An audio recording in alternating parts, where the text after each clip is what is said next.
अच्छा बच्चों, बस अभी मैं जाऊँ, मुझे वो सोडा शॉप पर जाना है। थैंक यू बहुत मजा आ गया, थैंक यू, बाय बाय। अभी तू हराएगा? नहीं आ रहा हूँ।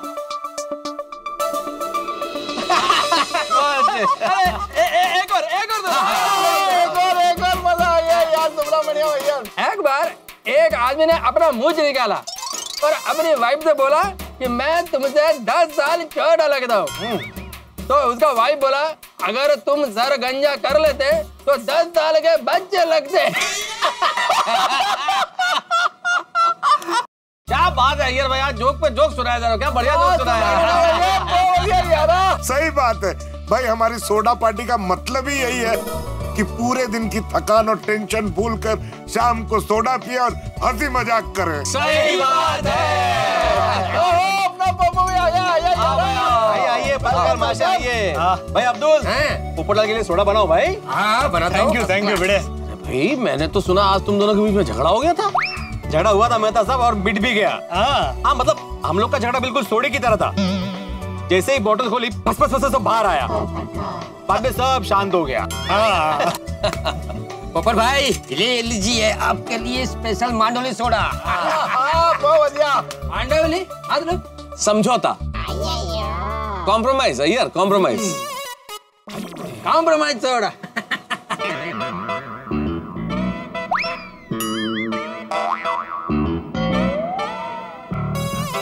अरे पोपटलाल, तुमने वो बहुत सारे अखबारों में शादी के लिए विज्ञापन दिया था, कुछ रिस्पॉन्स आया? नहीं मेहता साहब, कोई रिस्पांस नहीं आया अभी तक। चलो कोई बात नहीं, वैसे भगवान हर काम में कुछ ना कुछ अच्छा जरूर करता है। रिस्पॉन्स नहीं आया, बहुत बढ़िया हो पोपटलाल, क्योंकि सुना है सरकार जो है वो शादी के ऊपर एक नया टैक्स लगा रही है, मैरिज टैक्स। क्या बात करें मेहता साहब? हाँ मैंने भी ऐसी कोई खबर नहीं सुनी। अगर ऐसी कोई खबर हो तो पत्रकार होने के नाते सबसे पहले मुझे पता चलती है। देखो पोपटलाल, कुछ खबरें ऐसी होती हैं जो सोर्सेज से मालूम पड़ती है, क्योंकि आज रात को 12 बजे से टैक्स लागू होने वाला है। मुझे तो दिल्ली में जो अपने सोर्सेज है उनसे पता चल गया, जब लागू होगा तब सबको खबर लग जाएगी, अखबार में भी तभी आएगा। ओ यारा, पर शादी पर टैक्स क्यों? भाई थोड़ी होना चाहिए। मैं सरकार के इस कदम का समर्थन करता हूँ। देखिए आप लोग समझने की कोशिश कीजिए, हमारे देश में आजकल शादियों में क्या होता है, करोड़ों रुपए खर्च होते हैं। वो तो है, लोग अनाप शनाप पैसा खर्च करते हैं। तो भाई सरकार का ये कहना है कि भाई अनाप शनाप पैसा इस तरह से खर्च नहीं होना चाहिए। फिर भी आप अगर करते इस तरह से पैसा खर्च तो कीजिए, लेकिन सरकार को टैक्स दीजिए। लेकिन मेहता साहब, इसमें पोपट भाई जैसे सीधे साधे आदमी का क्या कसूर है? अब्दुल, इसमें सीधे साधे या बदमाश की कोई बात ही नहीं है। कानून तो कानून है, नियम तो नियम है, सबको मानना पड़ेगा। हे भगवान, मुझे तो मेरी शादी धूमधाम से करनी है, कम से कम 10 लाख का खर्चा करना है। अगर 10 लाख खर्च हुआ तो 2 लाख तो टैक्स में ही चले जाएंगे। वैसे एक बात बताऊं भाई, इस टैक्स से हम सबका फायदा है। देखो भाई, इस टैक्स के डर से लोग शादियों में अनाप शनाप खर्चा नहीं करेंगे, खर्चा कम करेंगे। लेकिन जो लोग ज्यादा खर्च करेंगे उन्हें ज्यादा टैक्स देना पड़ेगा। ज्यादा टैक्स देना पड़ेगा तो सरकार की आमदनी बढ़ेगी, सरकार की आमदनी बढ़ेगी तो देश का विकास होगा। वाकई मेहता साहब। कैंसल भाई, कैंसल। शाबाश पोपटलाल, शादी कैंसल है। चलो। अरे ये भाई, क्या शादी कैंसल? ऐसा बकवास कानून कैंसल। ऐसे तो दूल्हे का दिवाला निकल जाएगा। एक तरफ सरकार कहती है कि दहेज मत लो और खुद दहेज लेती है। पोपटलाल, ये तो टैक्स है ना। टैक्स नहीं, दहेज है, दहेज। मैं इसके खिलाफ आवाज उठाऊंगा, क्रांति करूंगा, सुप्रीम कोर्ट तक जाऊंगा, सबकी दुनिया हिला दूंगा, लेकिन ऐसा जुल्मी कानून नहीं चलेगा। और पप्पू, कानून कानून होता है और सबको उसको मानना जरूरी है। सही बात है। और मत मानो ना भाई, जोर जबरदस्ती नहीं है पोपटलाल। सरकार ये थोड़ी करेगी आप जबरदस्ती शादी करो ही। शादी करने तो हमारी अपनी इच्छा पे निर्भर करता है ना। अगर आपको टैक्स नहीं देना है तो शादी मत करो, कुंवारे रहो सारी उम्र। हाँ सही बात। क्या सही बात है आतिफ भाई, क्या सही बात है? आप सबकी शादी हो गई तो सही बात है। आपको पता है ऐसे कानून से मुझे कितनी तकलीफ और खर्चा होगा? अरे भाई पोपटलाल, भावुक मत हो, हम तो मजाक कर रहे थे। ऐसा कोई टैक्स है ही नहीं भैया मेरे। क्या हंस रहे हैं आप लोग? मेहता साहब, कैसा मजाक कर रहे हैं आप लोग? आप जानते हैं कि मैं अपनी शादी को लेकर कितना भावुक हूं। मुझे अपने शादी के सिलसिले में किसी तरह का मजाक बिल्कुल पसंद नहीं है। अरे पोपटलाल भाई, तुम तो रूठ गए भाई। देखो, हम सभी सोडा क्लास के स्टूडेंट्स कान पकड़ के आपको सॉरी बोलते। सॉरी, बैठ जाइए प्लीज। सॉरी बोलो भाई। सॉरी यार, सॉरी बोले यार, दोनों बोल रहे हैं सॉरी। यार ये अच्छा है, पहले दिल दुखाओ और फिर सॉरी बोलो। और पप्पू यारा, और दुखी मत हो, और रब करे तेरा बैंड जल्दी बजे। क्या? मतलब तेरा बैंड बाजा बरात शादी जल्दी हो। पोपटलाल, लेकिन अपनी शादी में खाने का बंदोबस्त बढ़िया रखना। डॉक्टर हाथी, ये मिस्टर कंजूस 1 रुपया बचाने के लिए मिस कॉल देता है, तो ये शादी में क्या खा खर्चा करेगा? अरे ये तो शादी में वो समोसा और वेफर ही देगा सबको।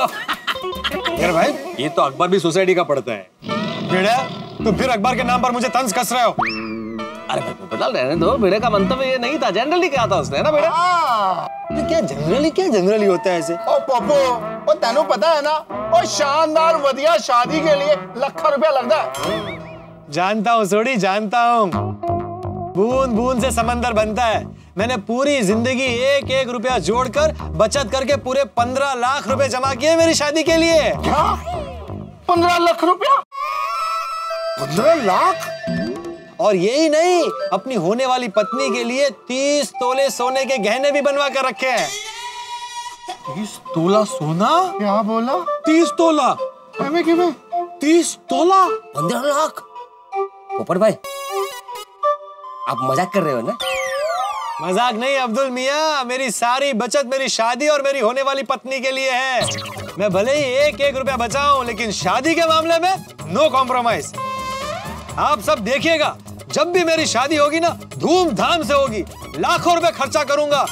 ऐसी शादी होगी, ऐसी पार्टी होगी कि लोग कहेंगे कि शादी हो तो पोपटलाल की शादी जैसी, वरना ना हो। वाह। ओ पप्पू, एक गल दस, इतने सारे रुपए तूने इकट्ठे कैसे किए भाई? कंजूसी से। कंजूसी? क्या? कंजूसी से। पता है, मैंने अब तक फोन करने के बजाय मिस कॉल दे देकर 1,23,425 रुपए बचाए। और कई बार बस और रिक्शा में जाने के बजाय चलकर आया हूँ, इस वजह से 2,38,317 रुपए बचाए हैं। सही बात है भाई, चलने से सेहत अच्छी रहती है, तो डॉक्टर के भी पैसे बचाए। हाँ बिल्कुल। और आप सब जो कपड़े और सामान बाजार से खरीदते हैं ना, वो सेम कपड़े और सामान मैं अलग अलग 10 बाजारों में घूमकर 50% डिस्काउंट पर ले आता हूँ। पता है आपको उसकी वजह से मेरे कितने पैसे बचे? 3,10,111 रुपए। और ऐसे कर करके मैंने 15 लाख रुपए जमा किए। ओ पोपटलाल, ओ पप्पू, तूने सच में 15 लाख रुपए जमा किए? बिल्कुल सोडी, एग्जैक्ट अमाउंट बताऊं? 15,26,340 रुपए। वाह वाह वाह वाह। पोपटलाल को आज से कंजूस बोलना बंद। पोपटलाल, तुम तो बचत के महारथी निकले भाई। तुमने तो मेरी आंखें खोल दी। बिल्कुल बिल्कुल बिल्कुल पोपटलाल, तुमने साबित कर दिया कि बचत जीवन में कितनी आवश्यक है। महात्मा गांधी ने कहा था कि बचत हमारा भाई है, और तुमने बिल्कुल वैसा ही करके दिखाया भाई। इस बात के लिए पोपटलाल के तालियां।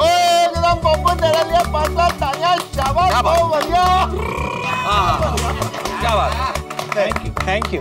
मैं तो कहता हूँ पोपटलाल की तुम्हारी जो जीवन शैली है ना, वो एक आदर्श जीवन शैली है। तुम तो हमारे लिए प्रेरणा हो, प्रेरणा। करेक्ट। कल से मैं भी पोपटलाल की तरह कंजूस बन जाऊंगा। नहीं भिड़े मास्टर, ऐसा नहीं होता है। जिस इंसान के स्वभाव में कंजूसी हो, वो ही ऐसा कर सकता है। ओ हाँ जी, ओ मैं किसी को मिस कॉल नहीं दे सकता, और ना ही 10 मार्केट घूम सकता हूँ। मैं भी भैया पैदल नहीं जा सकता। भाई भिड़े, ये सब सुनकर तू मेरा मेंटेनेंस मत बढ़ा देना। मैं सिर्फ शादी और मेरी होने वाली पत्नी के लिए लाखों पति हूँ, वरना स्वभाव से तो मैं मिस कॉल देने वाला पोपटलाल ही हूँ। लेकिन कुछ भी कहो, जब भी पोपट भाई की शादी होगी, बड़ा मजा आएगा। अरे भैया, लेकिन होगी कब? मेहता साहब, इस बार मैं बहुत मेहनत कर रहा हूँ। मैंने हर मैरिज ब्यूरो और अलग अलग अखबारों में मेरी शादी का इश्तिहार दिया है, पर पता नहीं अभी तक कोई रिश्ता क्यों नहीं आया है।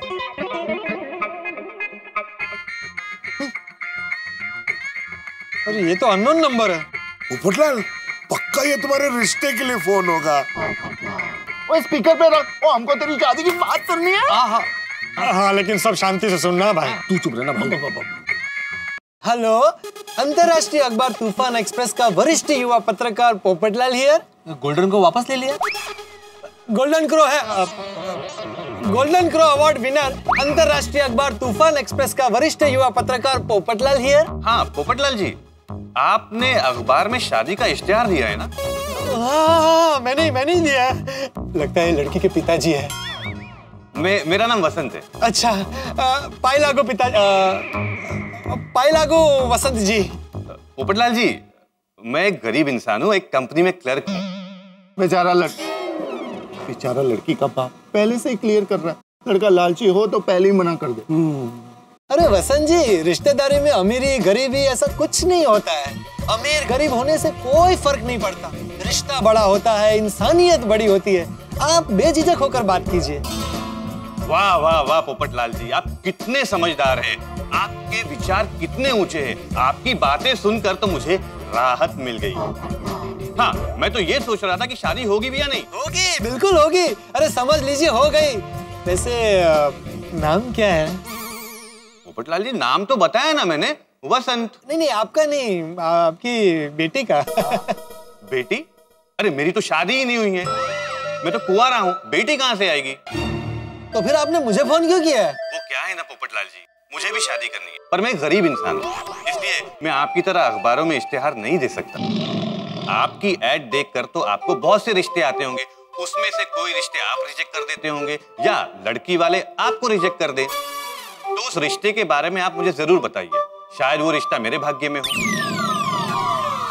मैं एक काम करता हूँ, आपको मैं अपना नाम, नंबर और एड्रेस SMS कर देता हूँ। क्या बकवास कर रहे हो? या मेरा रिश्ता नहीं हो रहा और तुम अपना नंबर लगा रहे हो? और तुम क्या बोले?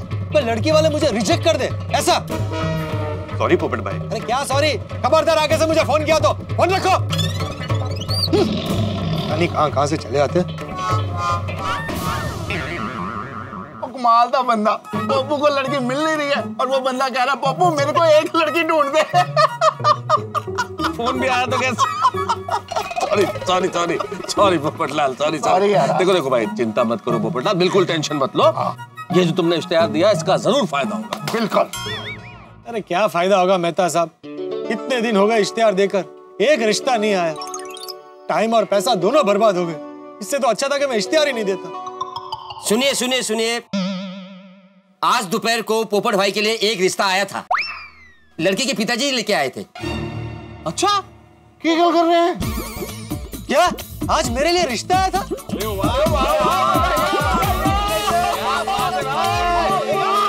आज मेरा पप्पू की शादी।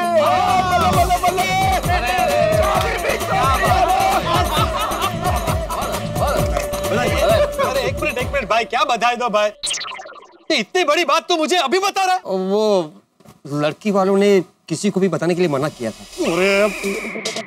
मैं आपको इतना उदास नहीं देख सकता था, इसके लिए मैंने आपको बता दिया। अरे अब्दुल, वो तेरे अपने हैं कि मैं तेरा अपना हूँ?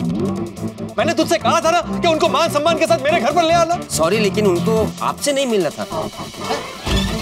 वो सोसाइटी में किसी और से मिलकर आपके बारे में जानना चाहते थे, इसलिए मैंने दया भाभी से मिलने के लिए कहा। लेकिन पोपट भाई, लड़की वाले बहुत बड़ी पार्टी है, अच्छी गाड़ी में आए थे। अरे अब्दुल, कैसी कार में आए ये मेरे लिए बड़ी बात नहीं है, मेरे लिए रिश्ता है ये मेरे लिए बड़ी बात है। पर अब्दुल, तुमने मुझे नहीं बताया, लेकिन दया भाभी ने भी मुझे नहीं बताया कि मेरे लिए रिश्ता है।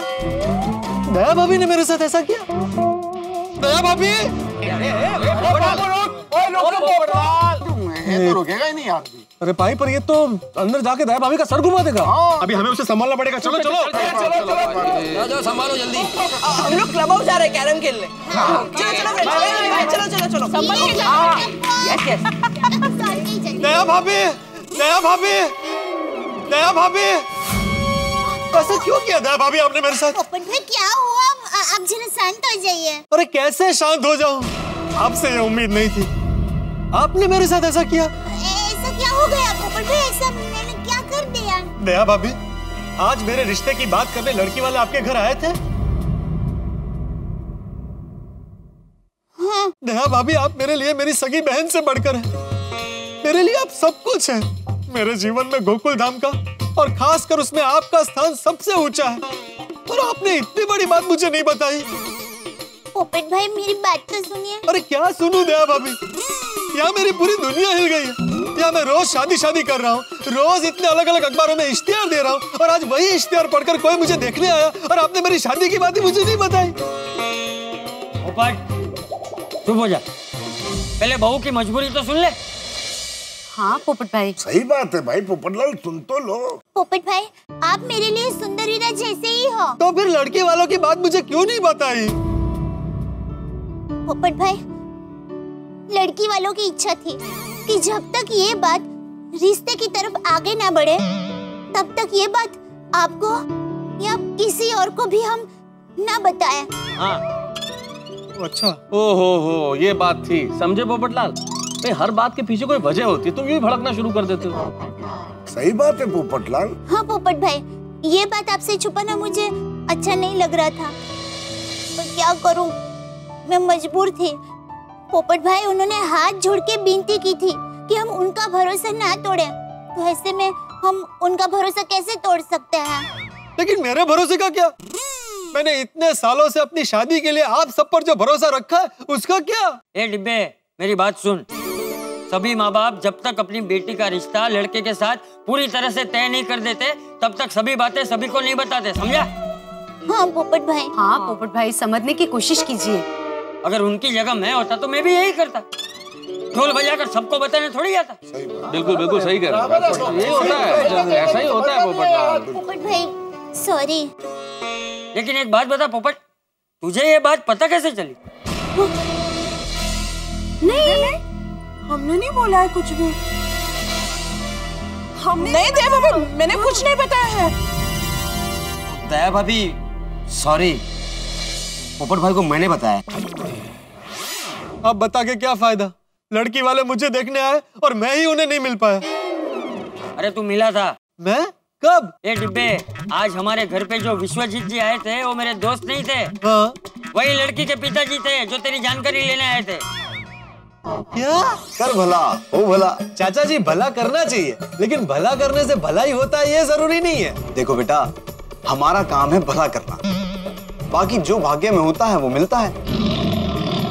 कमाल है, एक तरफ आप कहते हैं कि जो भाग्य में लिखा होता है वही होता है, और दूसरी ओर आप कहते हैं कि कर भला तो हो भला। तो ये तो आप दो तरफा बात कर रहे हैं, कोई भी एक बात कीजिए। अरे नहीं पोपटलाल जी, मैं दो तरफा बात नहीं कर रहा हूँ, आपकी सोच गलत है। मान लीजिए पूरे जीवन भर आपकी शादी हुई नहीं तो आप भलाई करनी छोड़ देंगे क्या? क्या कहा आपने कि जीवन भर मेरी शादी दो?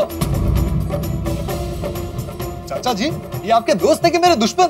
मेरे लिए कैसे अशुभ अशुभ बातें सोच रहे हैं? भगवान, मुझसे बहुत बड़ी गलती हो गई। क्या गलती हो गई? क्या गलती करती पोपटलाल, क्या हुआ? अरे मैं विश्वजीत चाचा से शादी और भाग्य की बात को लेके उलझ गया था। मेरे होने वाले ससुर मेरे सामने बैठे थे और मैं उन्हें पहचान ही नहीं पाया। मैं बेवकूफ उनसे ही बहस कर बैठा, उनसे नाराज हो गया था। इतनी बड़ी गलती हो गई मुझसे। पोपट भाई प्लीज आप टेंशन मत लीजिए। अरे कैसे टेंशन ना लूं दया भाभी, वो पता नहीं मेरे बारे में क्या सोच रहे होंगे। शादी तय होने के पहले ही कैंसिल हो गई। दया भाभी आपने मुझे रोका क्यों नहीं? अरे डिब्बे कैसे रोकते तुझे, वो विश्वजीत जी सामने ही तो बैठे थे। पोपटलाल आखिर तुम्हारा लड़ने का स्वभाव ही तुम्हें नड़ गया। ओप्पो, अब तो अपना स्वभाव बदल। वैसे मैंने उसी वक्त उनसे माफी मांग ली थी। एक बार और माफी मांग लेता हूं उनसे। चाचा जी उनका फोन नंबर दीजिए ना, मैं अभी फोन करके उनको सॉरी बोल देता हूँ। आपके पास उनके घर का पता है ना? पता दीजिए, मैं घर जाकर उन्हें सॉरी बोल कर आता हूँ। अरे शांति रख भाई, मेरी बात जरा शांति से सुन। अगर उनको रिश्ता नहीं करना होगा तो उनका पता जान के या उनका फोन नंबर जान के कोई फायदा नहीं। लेकिन और अगर उनको रिश्ता करना ही होगा तो वो खुद यहाँ आ जाएंगे या खुद फोन करेंगे। क्या पता विश्वजीत चाचा मेरे बारे में क्या सोच रहे होंगे, क्या फैसला होगा उनका। फोन करेंगे भी कि नहीं, मुझे पसंद करेंगे या नहीं करेंगे। पोपटलाल की शादी और उनका रॉकेट, जैसे ये रॉकेट प्रक्षेपित करने की बारी आती है पता चलता है कि इसमें ईंधन ही नहीं है। अब क्या होगा भाई, अब देखना ये है कि सपना का रिश्ता पोपटलाल के लिए आता है या नहीं आता है। अब एक मिनट, क्या हो रहा है? ये मेरी बाईं आंख क्यों फड़क रही है? कहते हैं ना जब बायां अंग फड़कता है तो कुछ ना कुछ गड़बड़ जरूर होती है। तो गड़बड़ तो होने वाली है। जो पोपटलाल की शादी का जो रॉकेट है इसमें एक धमाका होने वाला है, और जो धमाका होने वाला है वो यूं होगा। नहीं, अभी नहीं बताऊंगा, क्योंकि अगर बता दिया तो फिर मजा चला जाएगा। लेकिन ऐसा कुछ होने वाला है जो आपने सोचा नहीं होगा। जी हाँ, ये धमाका अगर मैंने बता दिया तो कल 8:30 बजे आप मिलेंगे नहीं, और हमारा मिलना तो बड़ा जरूरी है। ठीक 8:30 बजे देखते रहिए तारक मेहता का उल्टा चश्मा, देखते रहिए, हंसते रहिए। For more updates, subscribe to our channel, click the show links and enjoy watching the videos.